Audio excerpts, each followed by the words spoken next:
of anything they have to offer me, right? It's like, get over yourself, Mark. You've got to.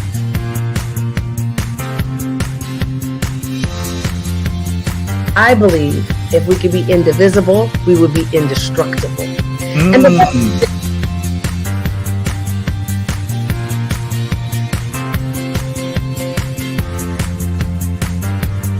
Hi, after this, I don't mean to ask you to put you on the spot to say, tell us what's going to happen in the future, but tell us what's going to happen in the future. Good.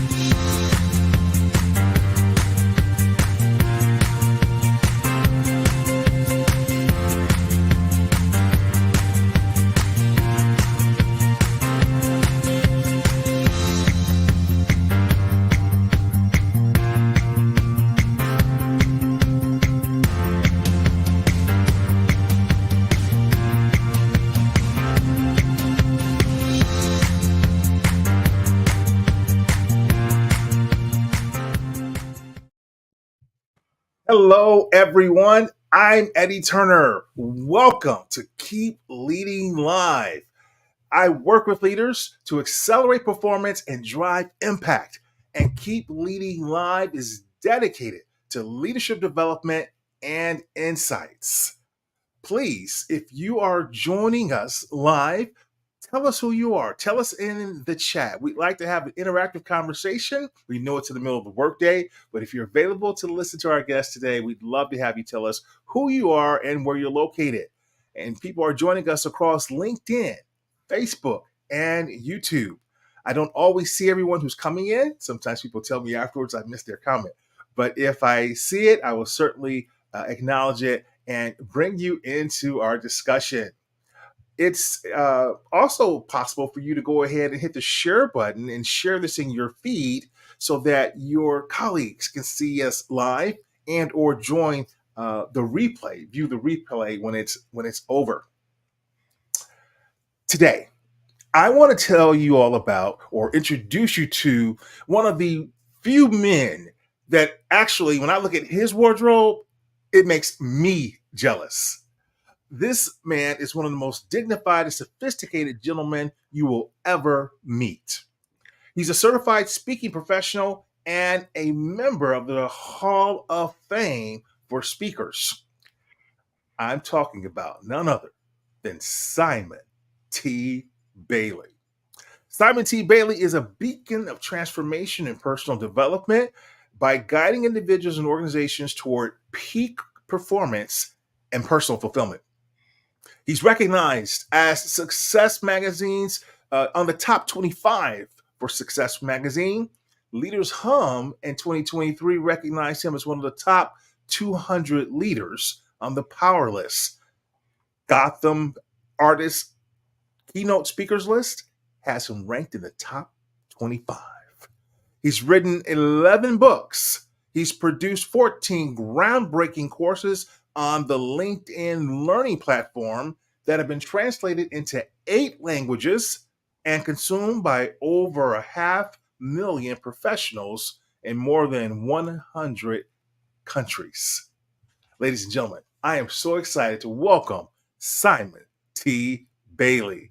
Simon, welcome. Hello, my friend. So good to be with you again. Yes, again is the right word. I should be saying welcome back. You are my first official repeat guest. Wow, I'm honored. Thank you, sir. Oh man, the honor is all mine. I mean, you were just a tremendous hit the first time you came on, and your quotes are memorable and powerful. And so I'm just excited to have you back to talk about your new book. Yes. Latest book, Resilience at Work, How to Coach Yourself into a Thriving Future. Indeed. And so that really struck a chord with a lot of people when I posted this online. So we're going to talk about the book. But before we get into the book, is there anything else I missed about you, your wonderful background that you'd like to tell us about? Most importantly, I'm the husband of Jody, father to 4 amazing children, and the G-Pop to Halo, our granddaughter, who's 2 years old. G-Pop. All right. Very nice. Very nice. Well, tell us about resilience at work. So, resilience at work is really understanding how do you bounce back better? How do you ensure that you are better, not bitter? How do you bend, not break in the midst of change and transformation and all the buzzwords that we're hearing? And I tell the story of four personality archetypes plus one that meet at a surfing camp. Surfing is a great metaphor to use for resilience, and these four personality types are called hurry, worry, ready, and steady. So, as you can imagine, hurry and worry want to learn from ready and steady. How do they understand resilience at work and coach themselves into a thriving future? Hurry, worry, ready, and steady. Oh, that sounds like you do a little rapping over there, Mr. Simon. Excuse me. I don't know if I should start dancing or what. But now listen, I like that, and then how it identifies obviously characters. But I love how you said that if we master this, it will take us from being, it'll make us better instead of bitter. But I missed the second line of that. Yeah, so it's you can bend but not break. Bend but not break. Ooh, I Yes, love so that. many people experience resilience and they just kind of bend and then they break. You're like, what happened? No, go through the process, stay the course. Ooh, man, that is so important, and that is what happens. And then if you are able to stay the course in the end, you're all the more better. Yes. Good, good. Now, when we look at that component, there's three keys that you walk through that I want to talk about. But I understand that when you wrote this, you decided that it's not just enough to present some content. We want to put some meat on the bones, as we would say when my parents growing up. Tell us about the research that you did in the white paper that's forthcoming. So we went out and did some research, 1,000 Americans, specifically looking at the state of working America. And what we discovered is that 48% of working Americans are worried about the future. 56% of working Americans are living life in a hurry. They really don't take time to enjoy their life. And I should say that in our research white paper, it's about a 95% confidence level with a 3.1% margin of error. And I share that with you because we wanted to just understand, are people really worried? And are people in a hurry? And how does that impact productivity, performance, and innovation? And so when a person is worried about the future, their brain actually slows down, according to some of the work out of Princeton University psychology department. And when the brain slows down because of worry, it doesn't create neurogenesis, which is the process of growing neurons, which grows the brain. So we have to begin to look at worry through a different lens and help people understand how to shift over to being ready and steady. That's important, and I think probably the first reaction people would have is that wow, with everything that is going on, be it personally or professionally, I, I can't help but worry. And so you said that there's a solution to this. There's a step we can take.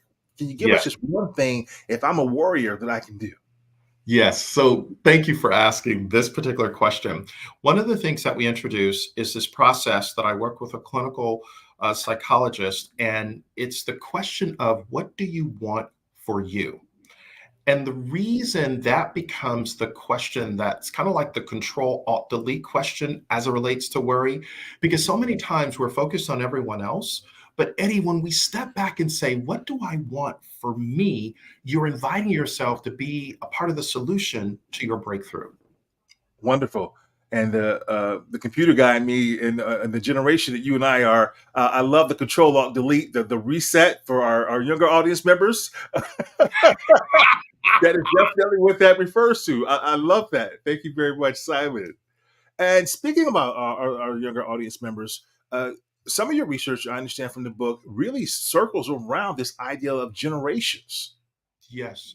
One of the things we found out in our research, Eddie, is that 46% of working Americans think that their manager cares less about remote workers, with 52% being the highest amongst Gen Z, those from 20 to 26 years of age. So if you think about that, Gen Z just starting out in their career and they're working remote, And if that manager does not intentionally connect with them, as we remember the old saying, out of sight, out of mind. So then the question becomes, how do we double click on helping managers ensure that remote workers know that they're cared for? Number one, reaching out to them, asking, how are you doing? Number two, understanding their recognition language. Research says 1 minute spent on recognition creates 100 minutes of initiative. And then number three, always finding a way to tell people what they're doing right instead of what they're doing wrong. Because when you're working remote, you're removed from everyone else and you're like, is what I'm doing, does it matter? Does it add value? So managers double clicking on that and making sure people know that they are seen, valued, and understood. You're saying that it only takes 1 minute of recognition?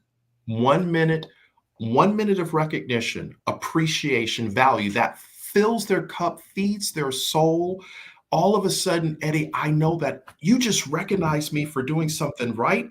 I'm going to go the extra step, not because I have to, but because I want to. Are you saying then that managers that tell me I don't have time to babysit, I don't have time to do some of these other phrases that they say, that really doesn't carry much weight then? You know what, Eddie? I was that manager. So I was at Disney and I ran an adult daycare center. And I ran it with the mindset, you should be happy to have a job. I don't have time for recognition until organizational development sat me down and they were about to invite me to find my happiness elsewhere. So that's what I had the epiphany as they begin to walk me through taking time to recognize what people are doing right instead of what they're doing wrong. I was a micromanager to the nth degree. I was a boss with an agenda instead of a leader with a vision. And once I stepped back to say, wait a minute, when that alarm clock goes off on Monday morning, are people excited to come and work with me instead of for me? And what I recognized, I had to shift because I was not building resilience in individuals. I was driving them away. I love that. I love that. Thank you very much, Simon. And let me just invite a few of our audience members in. Thank you to those who've joined. First, we have Tiffany Horton. Tiffany Horton has joined us from LinkedIn, and she says he spoke at our leadership training event. Absolutely incredible. Good stuff. Hi, Thank you, Tiffany. We appreciate you joining and making your voice heard. Uh, Cheryl Brinkley joins, and she loves you saying G-pop. Congratulations on your book. And she liked what you said about hurry, worry, ready, and steady.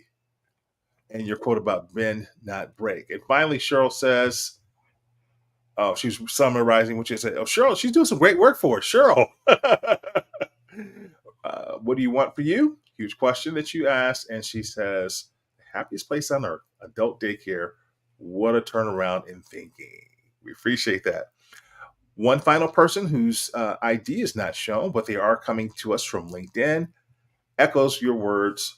Recognition goes a long way. So thank you to those who joined us and sent us a couple of comments. We appreciate your contribution. And if you are listening and we haven't heard from you yet, go ahead, put in your comments, put in a question for Simon that you'd like for him to answer, and feel free to hit the share button so that members in your community can see the recording of this conversation. Wonderful. Now, going back to the idea about remote work, there's a lot being made of this today. And the Wall Street Journal seems like there's not a day that I don't pick up the paper and a new organization is mandated, get back to work. To your point, out of sight, out of mind.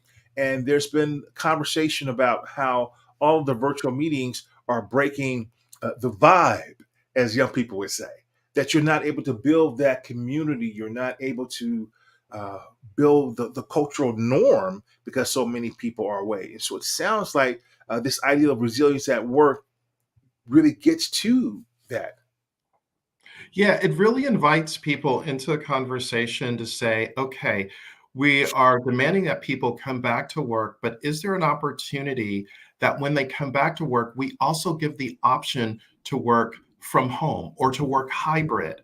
And I think it's that option and that flexibility, which is one of the number one things people are looking for right now. How do I have a flexible workplace where I can still be my most brilliant self and I can still connect and get a little FaceTime with the powers to be, but I also can flex and go come as I drive value and help the organization grow and expand. Excellent. You make a point in your book about coaching yourself. Now, normally, when I saw that, I said, if anybody else had said this, I would push back as a coach, right? I don't really want a lot of people coaching themselves, Simon. But your book, you're teaching how to coach yourself. So I got to go with it when the great Simon Bailey says it. Tell us about the reason you said that this is something you're teaching and something that leaders should be doing. First of all, let me say you should absolutely have a certified coach who can help you look through the windshield of where you're going instead of the rearview mirror of where you've been. Absolutely. And you should understand how to coach yourself to a thriving future. The questions of what am I feeling about where I am right now as it relates to my work? That's the emotional question that I think I wish someone would have told me years ago. But then the third coaching question to ask yourself, because the best hand that will feed you in any economy is the one at the end of your wrist. And here's the question: what step am I willing to take to get what I want? In other words, if companies have closed the adult daycare center, they're not going to babysit you, hold your hand, sing kumbaya, plan your career. Where we are right now, Eddie, people have to understand that there's a difference between a job, a career, and a calling. So when you ask yourself, what step am I willing to take? You are looking at your career as if it's a portfolio and say, how do I reinvest in myself by growing my portfolio of skills and not waiting for the company to tap me on the shoulder and tell me to reskill, upskill, be more productive? No, I'm going to do it myself so that I move from surviving to thriving. Indeed. And the idea of building your own portfolio of skills. I like that phrasing, and not waiting for the company. I wrote an article in Forbes, and that's one of the points I made. Don't wait for the company to invest in you. Because so often people say, well, if the company's not paying, I'm not going to do it. No, you're your biggest stakeholder. Invest in yourself. Be a Absolutely. continuous learner like yourself. I see the doctoral hat back there behind you. Uh, Tell us about that. Oh my goodness. Clear University, a 138-year-old institution out of Holland, Michigan, honored me with a doctorate in business administration for the global impact that we have. And I'm so honored that they would do it for me. Congratulations. And I understand that's just one of three for you. So, Yes. a continuous learner, and you've been recognized by institutions of higher learning because of your learning and your contribution to the world. Uh, Absolutely. One of the things you also get into is this idea. Oh, and let me not. It looks like I'm missing a comment here from Cheryl. She says, "Powerful questions you just shared to unlock your power." Thank you, Cheryl. And Tiffany says, "Yes, absolutely. Grateful to have people in my life to guide me." Good. And of course, we do want you, when you do use an executive coach or a career coach, or it may be, at some point, obviously, when we talk about coaching yourself, you have to think for yourself, obviously. So I would just kind of do a little jest there, but good stuff, Simon. And you address the issue of how we can face challenges uh, Mhm. as a part of this being resilient. Share more about that, if you would. So one of the things to recognize is everything that I've studied over the last 35 years. Real success is not just being at the top of the mountain, but it's the pain that you experience in the valley. Mm. So, for instance, you have a job that has been reimagined a few times, and you have experienced the pain and suffering, or what we call challenge. I invite you to lean into that and receive it for who you become in the process. Because if it was easy, Eddie, everybody would be doing it. So the challenge comes to invite you to discover the potential that is in you. But that potential or that resilience would never come to the forefront unless you've been challenged. So here's the net. What resilience really does it helps you understand that fortitude is the new attitude. Mm. Fortitude is courage under fire. So when I'm challenged, what you begin to realize is that change is inevitable, but growth is optional. And when I say yes to the change, I say no to everything else. So sometimes you have to say yes to protect your no. No to all the distractors that say, you know what, you're not going to get through this challenge. No, I'm absolutely going to get through the challenge because there's a new neural pathway that's being developed that will develop the muscle called resilience. And that's important that that neural pathway is established because it really is a rewiring of the previous thinking. Absolutely. So many people, Eddie, say, you know what, I'm getting ready to retire. No, you're getting ready to rewire. When you rewire, don't ever retire, rewire. I love it. I love it. Don't retire, rewire. It looks like you're going to have a trademark phrase there. I like that, Simon. Now, if you use it, you know you're going to have to send me a little something, something. No, I think you have. And Cheryl's created a hashtag for you. Fortitude is the new attitude. Yes. There we go. I love it.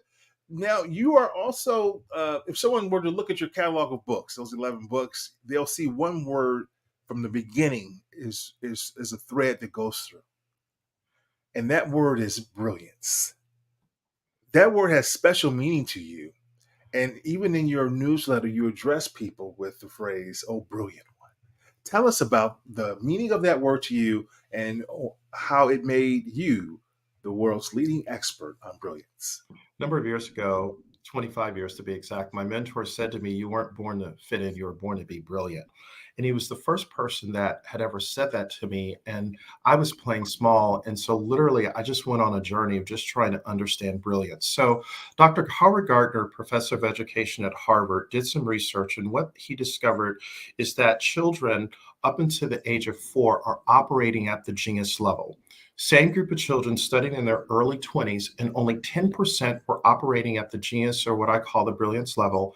And in their late 20s, early 30s, only 2% were still operating in genius or brilliance. So the question is, where did the genius or brilliance go? It didn't go anywhere, but it became buried by a society that says color width of the line, sit down, give it back. So Eddie, we define brilliance today, and in our research in our white paper comes out even more. It's a system of well-being that unleashes your potential. So when you are in an environment where you are celebrated rather than tolerated, that environment invites you to release your brilliance. Beautiful.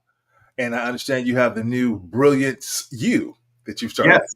Yes. So we have our online university where people can literally on their phone connect with BU, Brilliant U, where we're equipping people with the skill set, the mindset, and the willpower to stay relevant in the economy. And really what we're doing in BU, Eddie, is we're helping people understand how to practice AI, actual intelligence. So you threw a curveball there at me. you know where I thought you were going, and I was like, "Oh, I see what you did there. I see what you did there." All right, I love that. That is beautiful. That is beautiful, Simon. That's another one you're gonna need to protect. I like that. Yeah, your newsletter, your most recent newsletter, you used a phrase that I just thought was so beautiful and so needed in the times that we're living. You said, encourage your readers to hug people with their words. Tell us, my audience who's listening and hasn't read your newsletter yet, which they should subscribe to, what you meant by that. What sparked the idea is David Brooks wrote an op-ed piece in the New York Times called The Rising Tide of Global Sadness. And he did some research to basically say people around the world are hurting. In fact, he said there's the emotional health of the world is shattering. So I said, wait a minute, we show up every day, Eddie. People walk by us. We meet people virtually. Do we take a moment to hug them with our words, just to say something? How are you doing?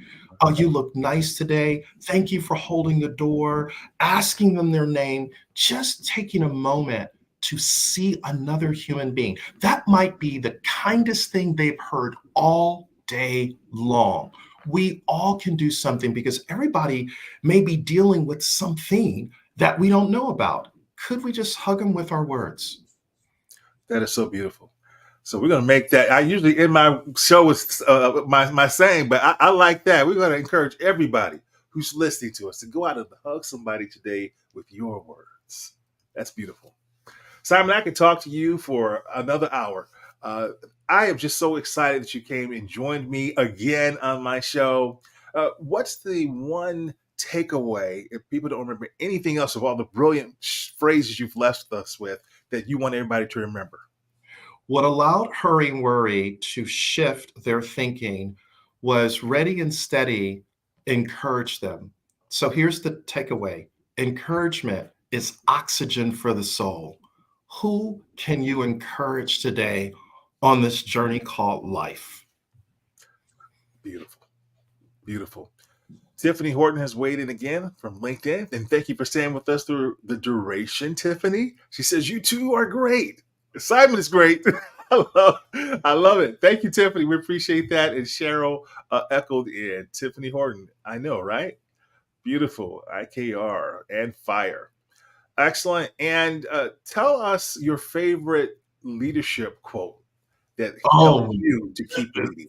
wow. So this one, I've been working on this for 10 years. I think I finally got it to where I want it. The job of a leader is not necessarily to motivate people.